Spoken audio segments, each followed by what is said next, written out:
Badminton Asia team ചാമ്പ്യൻഷിപ്പിൽ ചരിത്ര നേട്ടം സ്വന്തമാക്കിയിരിക്കുകയാണ് ഇന്ത്യൻ വനിതകൾ. ആ നേട്ടത്തിൽ നിർണായക പങ്കാളിയാണ് മലയാളിയായ കണ്ണൂരുകാരിയായ ട്രീസ ജോളി. ട്രീസ ജോളി ഇപ്പോൾ 24-നൊപ്പം ചേരുന്നു. ട്രീസ, ആദ്യം തന്നെ അഭിനന്ദനങ്ങൾ. എങ്ങനെയുണ്ട് ആ ഒരു മൊമെൻ്റ്, വിന്നിങ് മൊമെൻ്റ്? അതെന്തായിരുന്നു? അതിനെക്കുറിച്ചുള്ള ആദ്യ പ്രതികരണം എങ്ങനെ?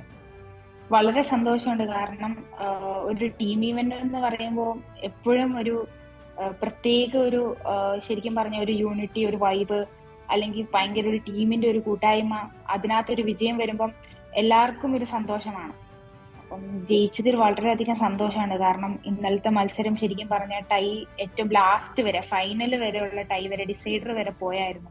അപ്പം എല്ലാവരും ആകാംക്ഷയോടെ കാത്തു നിൽക്കുമായിരുന്നു, ആര് ജയിക്കും, ആര് വിജയിക്കും ഈ ഒരു വുമൻസ് ടീം ചാമ്പ്യൻഷിപ്പ്. അപ്പം വളരെ സന്തോഷമുണ്ട് ആ ടീമിന്റെ ഒരു അംഗമാകാൻ സാധിച്ചതിൽ. ട്രീസ, കരുത്തരായ ആളുകളെയാണ് അട്ടിമറിച്ചത്. ആദ്യം ചൈന, പിന്നീട് ജപ്പാൻ, ഫൈനൽ തായ്ലാൻഡ്, ഒക്കെ സീഡിങ്ങിൽ മുന്നിലുള്ള താരങ്ങൾ. അപ്പോൾ എങ്ങനെ വെല്ലുവിളി നിറഞ്ഞതായിരുന്നു ഓരോ മത്സരവും, ഓരോ റൗണ്ടും? വളരെ സന്തോഷമുണ്ട്. ഫൈനൽസിൽ ശരിക്കും പറഞ്ഞ ഗോൾഡ് മെഡൽ, ആദ്യമായി ഹിസ്റ്റോറിക്കൽ മെഡൽ വരാൻ സാധിച്ചത്, അതിന്റെ ഒരു പാട്ടാവാൻ സാധിച്ചത് വളരെയധികം സന്തോഷം. ഞങ്ങൾ തോൽപ്പിച്ചതെന്ന് വെച്ചാൽ ടോപ്പ് 10-ലുള്ള എല്ലാ അങ്ങനെ വെച്ചാൽ 2 ടീമിനെയാണ് ഞങ്ങൾ തോൽപ്പിച്ചത്. ഒന്ന് ജപ്പാനിലാണെങ്കിലും തായ്ലൻഡിലാണെങ്കിലും. അപ്പം അതൊരു കോൺഫിഡൻസ് ബൂസ്റ്റ് ആണ് ശരിക്കും പറഞ്ഞാൽ. ഒരു ഇനി വരുന്ന ടൂർണമെന്റ്സിലാണെങ്കിലും ഞങ്ങൾക്കൊരു ആ കോൺഫിഡൻസ് കിട്ടിയിട്ടുണ്ട്. അപ്പം ഇത് തുടരണം എന്നുള്ളൊരു ആഗ്രഹവുമുണ്ട്. ട്രീസ, ഫൈനലിലെ പ്രഷർ എങ്ങനെയുണ്ടായിരുന്നു? ആദ്യ മാച്ച് സിന്ധു ജയിച്ചു കഴിഞ്ഞു, അപ്പോൾ തൊട്ടടുത്തത് വരുന്നത് നിങ്ങളാണ്. അപ്പോൾ വലിയ പ്രഷർ ഉണ്ടാവും. അതോ ആ വിജയം നിങ്ങളെ സഹായിക്കുകയാണോ ചെയ്തത്? അതായത് വലിയൊരു ജയം നിൽക്കുകയാണ്. ശരിക്കും പറഞ്ഞ സിന്ധു ദീദി ജയിച്ചതിന് ശേഷം ഞങ്ങൾക്ക് ഒരു കോൺഫിഡൻസ് ഉണ്ടായിരുന്നു. കാരണം ആദ്യത്തെ ടൈ നമ്മൾ എടുത്തു.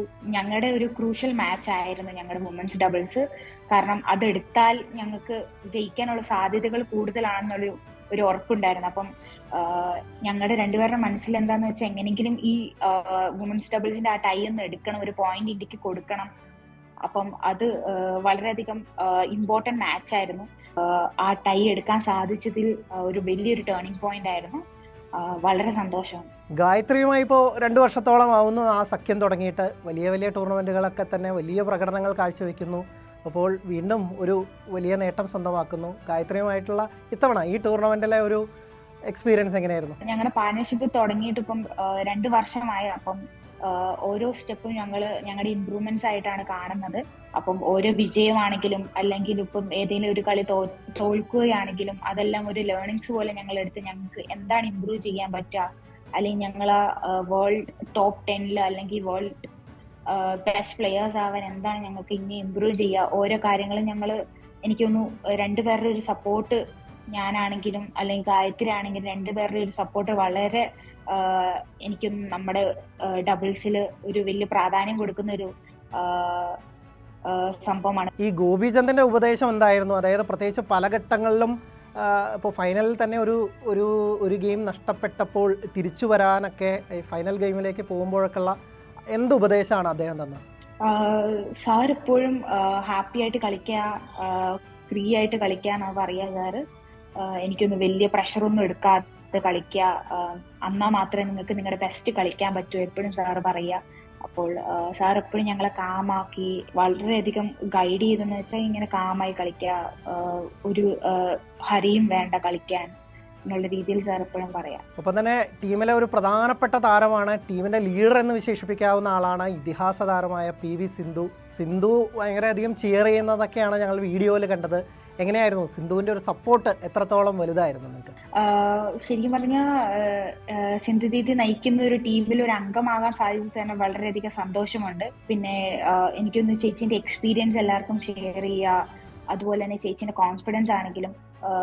ചേച്ചി എന്ന് പറഞ്ഞാൽ ശരിക്കും പറഞ്ഞ അത്ര വലിയ പ്ലെയർ ആയിട്ടും എല്ലാവരുമായിട്ടും നോർമലി ചിരിച്ച് ഭയങ്കര, അങ്ങനെ വെച്ചാൽ ഒരു ആറ്റിറ്റ്യൂഡ് ഒന്നും ഇല്ലാതെ, അങ്ങനെ വെച്ചാൽ ഭയങ്കര സിമ്പിൾ ആയിട്ടൊരു നടക്കുന്ന ആളാണ്. അപ്പം ചേച്ചിന്റെ കൂടെ ആണെങ്കിലും കുറെ നല്ലൊരു സമയം ടൈം സ്പെൻഡ് ചെയ്യാൻ പറ്റി. ചേച്ചിന്റെ എക്സ്പീരിയൻസ് ആണെങ്കിലും കേൾക്കുവാനും അതനുസരിച്ച് നമുക്ക് കുറെ കോൺഫിഡൻസ് കിട്ടി. അതുകൂടാതെ ചേച്ചി വളരെയധികം സപ്പോർട്ടീവാണ്. കാരണം ഞങ്ങളുടെ ടൈ ഒക്കെ നടക്കുമ്പം ചേച്ചീന്റെ സൗണ്ടൊക്കെ ശരിക്കും പറഞ്ഞാൽ ഇങ്ങനെ കേൾക്കാൻ പറ്റുന്നുണ്ട്. കാരണം ജയിക്കാൻ പറ്റും, ഓരോരോ പോയിന്റ് കമോൺ കിട്ടും. വൺ മോർ പോയിന്റ് എന്നുള്ള എല്ലാവരും സപ്പോർട്ട് ചെയ്യുമ്പോൾ അപ്പം വളരെയധികം സന്തോഷമുണ്ട് ആ സിന്ധുദീദി നയിച്ചൊരു ടീമിൽ ഒരു അംഗമാകാൻ സാധിച്ചത്. ഇനി വരാനിരിക്കുന്ന ടൂർണമെൻറ്റുകൾ ഏതൊക്കെയാണ്? അതിനുള്ള പ്രിപ്പറേഷൻസ് എത്രത്തോളം ആയി? ഇനി ഞങ്ങൾ ഈ 24-ാം തീയതി ട്രാവൽ ചെയ്യാണ്. യൂറോപ്പ് സർക്യൂട്ട് ഒരു 5 ടൂർണമെന്റ്സ് ഉണ്ട്. അപ്പം അതാണ് ഇന്നത്തെ ഈ ഒളിമ്പിക്സിന് മുമ്പ് ഉള്ള ടൂർണമെന്റ്സ്. അപ്പം ആ ടൂർണമെന്റ്സ് എല്ലാം നന്നായിട്ട് പെർഫോം ചെയ്യാൻ സാധിക്കട്ടെ എന്ന് വിചാരിക്കുന്നു. ഒളിമ്പിക്സ് ആണ് ഇനി ഈ കലണ്ടർ ഇയറിലെ പ്രധാനപ്പെട്ട ടൂർണമെന്റ്. ഒളിമ്പിക്സ് സ്വപ്നങ്ങൾ, പ്രതീക്ഷകൾ? ഐ തിങ്ക് എനിക്കൊന്ന് always go with the flow എന്ന് പറയുന്ന പോലെ തന്നെ ഞങ്ങൾ ഞങ്ങളുടെ ബെസ്റ്റ് എല്ലാ ടൂർണമെന്റ്സും കൊടുക്കാൻ ഞങ്ങളുടെ ബെസ്റ്റ് കൊടുക്കാൻ പറ്റണം. അതുകൂടാതെ എല്ലാ ടൂർണമെന്റ്സും നന്നായിട്ട് കളിക്കാനും നല്ല പ്ലെയേഴ്സായിട്ട്, അങ്ങനെ വെച്ചാൽ ടോപ്പ് ക്ലാസ് പ്ലെയേഴ്സായിട്ട് ഓരോ ടൂർണമെന്റ്സും ജയിക്കാനും സാധിക്കണം. അപ്പം അത് മാത്രമാണ് ഈ ഒരു ടൂർണമെന്റ്സിൽ ഫോക്കസ് ചെയ്യുന്നത്. ഒളിമ്പിക്സ് അതിന്റെ വഴിക്ക് എങ്ങനെയാണ് എന്നുള്ള രീതിയിലാണ്. കാരണം ഒളിമ്പിക്സിനെ പറ്റി അധികം ചിന്തിക്കുന്നില്ല. കാരണം ഓരോരോ 1 by 1 സ്റ്റെപ്പാണ് ചിന്തിക്കുന്നത്. കാരണം ഒളിമ്പിക്സിന് time is there a lot of time. അപ്പം എനിക്ക് തോന്നുന്നു ഇപ്പോഴത്തെ ഒരു 1 monthലെ ഒരു സർക്യൂട്ടിൽ ഒരു 5 ടൂർണമെന്റ്സ് ഉണ്ട്. ആ ടൂർണമെന്റ്സ് ഫോക്കസ് ചെയ്യാൻ പറ്റും. ട്രീസ, എല്ലാ ഭാവുകങ്ങളും വരാനിരിക്കുന്ന ടൂർണമെൻറ്റുകൾ ജയിക്കട്ടെ, ഒളിമ്പിക്സിന് യോഗ്യത നേടട്ടെ, ഒളിമ്പിക്സിൽ മെഡൽ നേടട്ടെ. എല്ലാ ഭാവുകങ്ങളും ഒരിക്കൽ കൂടി നേരുന്നു. Thank you so much.